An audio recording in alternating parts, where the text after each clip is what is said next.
What drives you? What pushes you forward when you aren't in the mood to do anything? It's motivation. And motivation is the driving force behind us taking action to achieve our dreams. But what do you do when all that motivation is gone? And it's very important for each and every one of us to be able to create our own momentum so we can become unstoppable. So that's why in this conversation, we are going to be talking about how to motivate yourself. Well, welcome to the Dream Lifestyle Podcast. I'm very grateful to have you here today as we talk about how to motivate yourself. Now, this is an important skill for each and every one of us as dreamers because there will be times, there will be moments, and even seasons when we just don't feel like doing anything. We feel totally unmotivated. We don't feel like having energy towards the things that used to excite us and everything of the sort. And it's important that each and every one of us simply knows how to motivate ourselves. We know how to find energy in what we do again so we can have that excitement back, so we can go forth and take the action necessary. And not only just take the action, but really do it with a level of energy, showing that we really enjoy what it is that we are doing. So in this conversation, I'm just going to be sharing with you 3 practical steps that you can take to get that motivation back. And these are 3 things that I've done, I currently do, and they serve me very well. And I believe that they will do the same for you. And so before we dive into the conversation, there's 2 things I want to start with. Number 1, be sure to download the growth guide that is in the description link below, wherever you're listening to me or watching me. Secondly, before we get to how do we get the motivation back, let's start with how do we even lose motivation? And the number 1 reason that I have found why we as dreamers lose motivation is because there are expectations that go unmet. Now, this is important because as dreamers, as people who want to perform, as people who want to build big businesses, that we want to climb the corporate ladder, we want to add titles to our names, we want to add more money to our bank account, we want to achieve all these different things. And one of the things that naturally comes with being a go-getter, being a goal setter, being a high achiever is that we have expectations. We have expectations for how things are going to go. When we put out a certain product, we have an expectation that people are going to buy. When we have a certain proposal or meeting at work, we have a certain expectation of how the team is going to receive whatever idea, presentation that you may have. We simply have these expectations for how things are going to go because we work really hard. We work hard to make sure that we're represented well. We work hard to make sure we're communicating well. And so, as I've been saying, we have an expectation that things are going to go exactly how we want them to go. And whenever that expectation goes unmet, it's very easy for us to lose the motivation, to lose the drive, to lose the energy to even want to do what we want to do. That we almost become a shell of ourselves in the action stages when it comes to improving our careers, when it comes to building our businesses, when it comes to improving our relationships. When you're in a relationship, for example, and you want to do something really nice and it's not received the way that you had expected, now, if you're not careful, you lose the motivation to continue to do those things. And you may know logically that it's the right thing to do. You know logically it's the right thing to go to the gym in the morning. Logically, it's the right thing to eat right. Logically, it's the right thing to spend time working on your projects. However, what we're talking about today has to do with a feeling.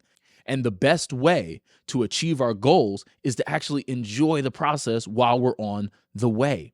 So, in order for us to do that, yes, we need discipline because everyone does talk about discipline versus motivation.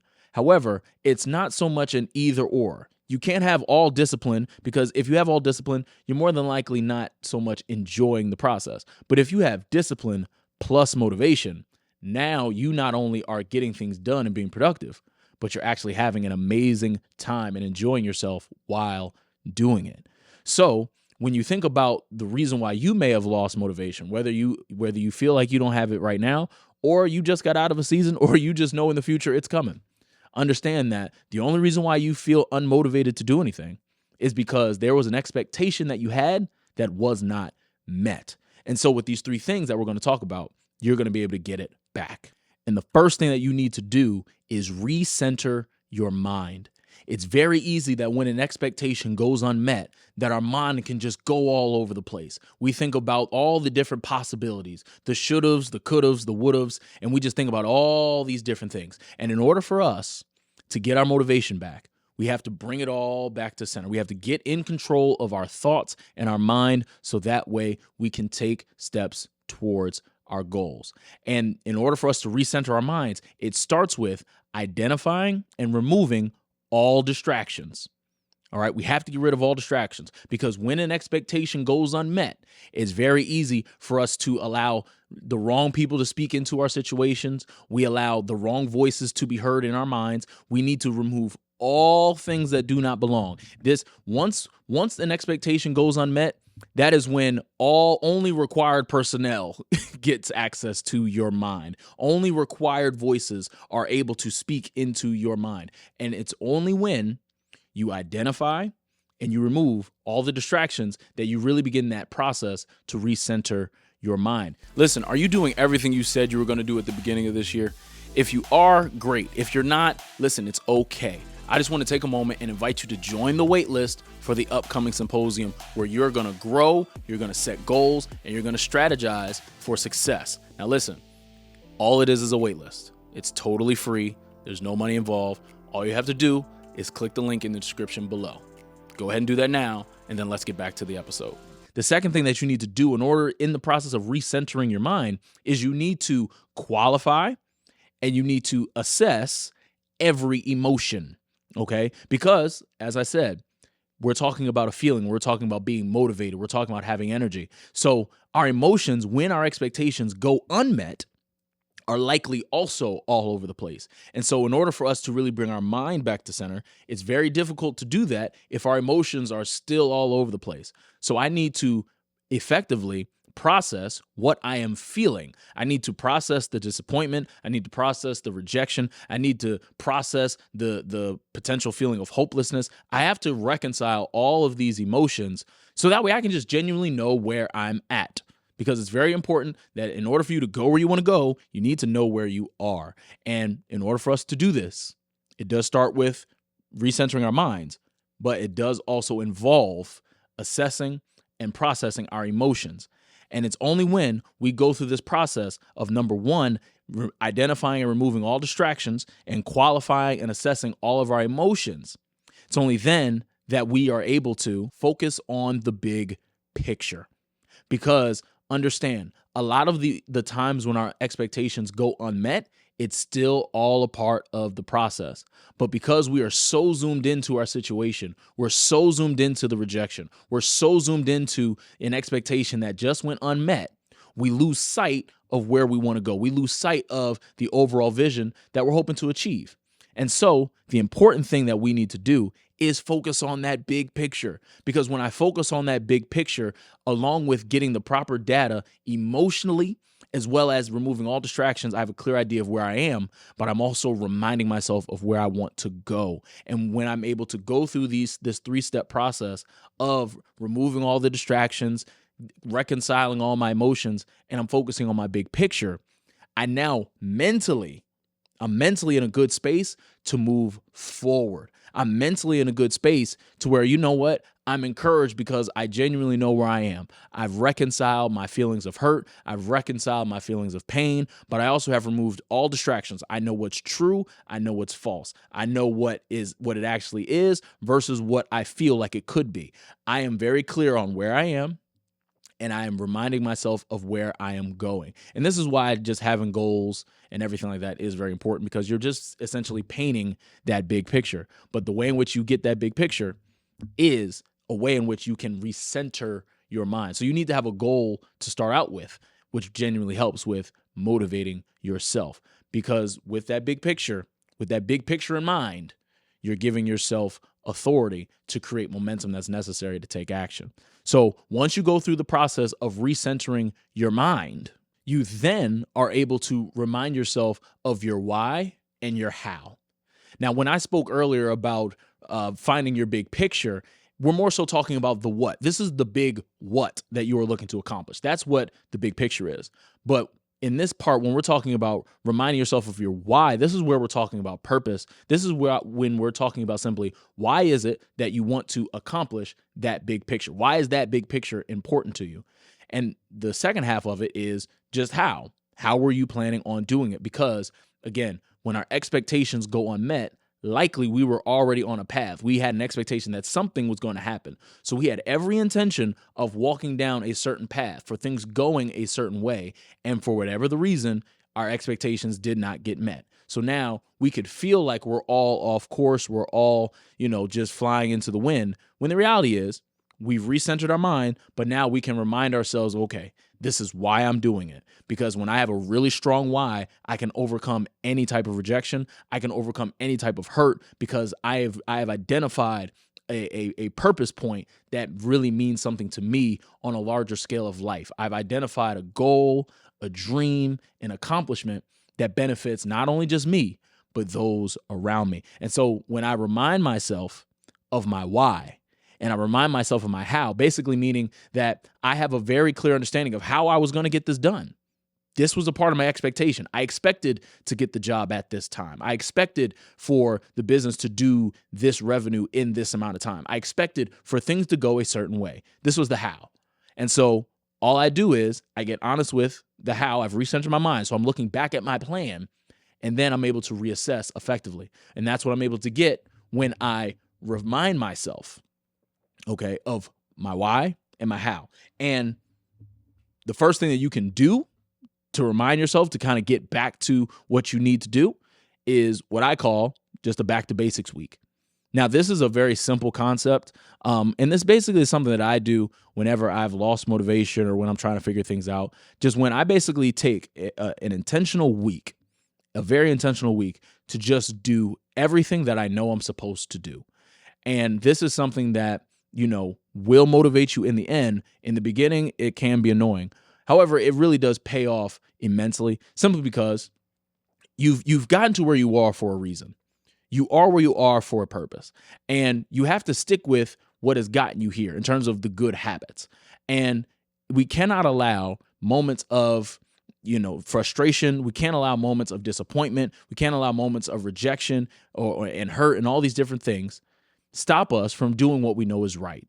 And so that's why just having a back to basics week is important. If you know that you should wake up at 7 a.m., then you know what? You just make a decision on Sunday. I'm getting up at 7 a.m. 5 days this week, 6 days this week, 7 days this week, whatever it is. You simply do whatever it is you know you should be doing. If you know you should be going to the gym at whatever the time is, then you just go. It does not matter how you feel about it. You just do it. If you know that you should time block, a certain amount of time for work, and then time block a certain amount of time for leisure, whatever it is, whatever your schedule is, if you know that's what you're supposed to do, in the back to basics week, that's just what you do. And the reason why this is important is because we are intentionally, with a recentered mind, simply taking action to prove to ourselves that we are not going to allow any situation where our expectation goes unmet, that we will not allow it to stop us. So that's the first thing that you can do, is simply have a back to basics week. Now, the second piece of that is you need to put your why in front of you consistently. Now, this is super practical. This is where you think about the phone, the background on your phone.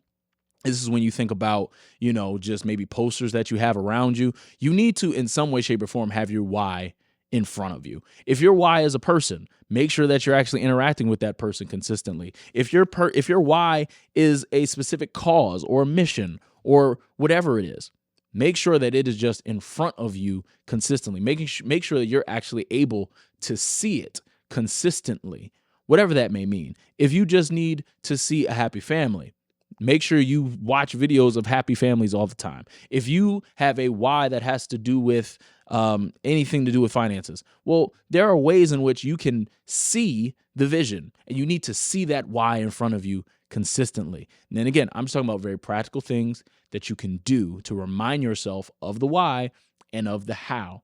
And when you take these two steps that I've told you thus far, of having a back to basics week, as well as having your why in front of you consistently, you will find yourself getting back in a groove. You'll find yourself almost reminding yourself, I should say, of why you're enjoying whatever it is that you are doing, why you're enjoying the process, because you've gotten here. You've made it through thus far. You've made it through tough obstacles. You've gone through some tough situations, and you've made it here. So any situation where your expectation goes unmet, is going to be no different. But we got to will ourselves. We have to decide to stay in that groove. And so once I go through this process, right? Once I go through this process of reminding myself of the why, reminding myself of my how, and I remind myself of my why, and I have it in front of me consistently, along with the fact that I have a back to basics week where I'm just doing all the things I should be doing. Now I just evaluate my original strategy. I equip myself with the power to pivot. I adapt. I become adaptable. I become flexible. Again, this is one of the reasons why I firmly believe in having a strategy and not a plan. When I have a strategy, that means that even if something does not go my way, I'm still flexible enough to continue to move forward. With a plan, there's no contingencies. There's no real other options. It's pretty much just, rigid A, B, C, D, which in certain situations that can work. But when we're talking about the big goals of life, that only works but so much. So it's very important that when we have our strategy, right, when we have our strategy to achieve whatever it is that we're looking to achieve, that we are purposefully being flexible. We're purposefully being willing to just simply adapt the plan based on whatever the situation is. So if you went through a situation where your expectation was unmet, you've lost motivation, and you've taken the steps that I talked about earlier of recentering your mind, you've put yourself back in a groove with having a back to basics week, as well as you have your why in front of you consistently. Now you just need to go back to the drawing board and say, okay, I have a clear understanding of where I am. I've got myself in a good groove. I'm doing the good habits like I should. So what needs to change, if anything at all? In certain situations, nothing needs to change. You just need to keep moving forward. But again, that's where it becomes relative. But these are things that you have to intentionally think about. When you deal with a disappointment, when you deal with something that may leave you hopeless, when you deal with something that may zap your energy from you, you want to just be honest enough and real enough with yourself, love yourself enough to be adaptable, be flexible. If you need to adapt the plan, then adapt it. If you need to shift a thing or two, go ahead and do it. The goal is to keep things moving forward. And that is one of the ways when you create a new plan after maybe getting some new information, improving your skills after, having that back to basics week. Now you're back in your groove, doing what you know to do, and mentally you're in a good spot. You'll start to find that motivation come back to you. So when we are intentional with reminding ourselves of the why and the how, we then equip ourselves in terms of the doing that is necessary to get our motivation back. And finally, once we've gone through the process of recentering our minds and we have reminded ourselves of our why and our how, the last thing that we need to do to really get our motivation back is simply find the closest achievement. Find the closest achievement. Find the closest milestone. What can you get done the soonest? Because nothing will make you feel better than achievement when you really get something done, whatever it is. Now, let me be clear with this. I don't want you to achieve something just so that way you get acknowledgement from somebody else. I want you to identify some sort of milestone, some sort of benchmark, some sort of goal that you yourself can personally hit. I would even challenge you to say within the next 30 days, whatever it may be, so that way you are proud of you. Because, again, you would have recentered your mind. So now you just have a good objective view of where you're at and where you want to go. You've reminded yourself of your why, you know your purpose behind whatever it is that you're doing, and you've reminded yourself of the how, and you had enough strength to be adaptable and flexible with your strategy. So you're going into life now, okay, I'm feeling pretty good. The emotion is back. Now, finding the closest achievement is a very simple process. It's a two-step process that will help you. The first thing that you need to do is you simply need to identify the reward.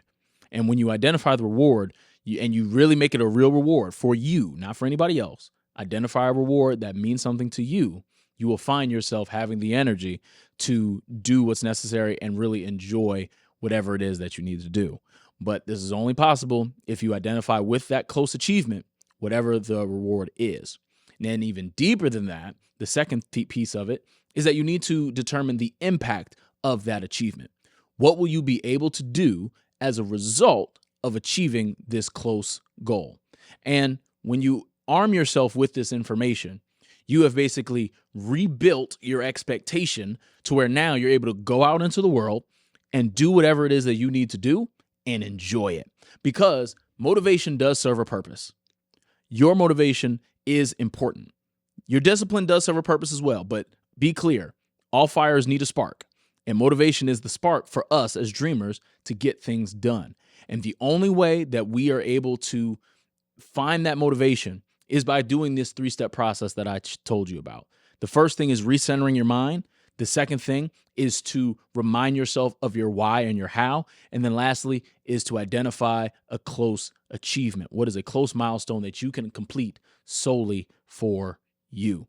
Okay. Now, I hope that this conversation was helpful to you because this is a topic that really can change your life when you get this right.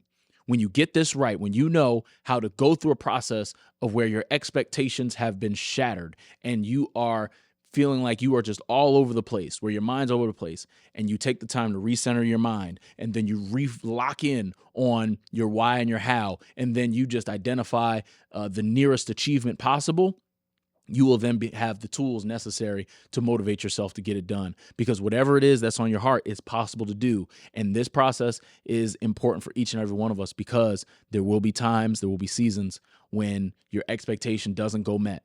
It's just a reality. Everything that you think is going to happen might not happen that way. And so we have to be able to create momentum that allows us to be unstoppable.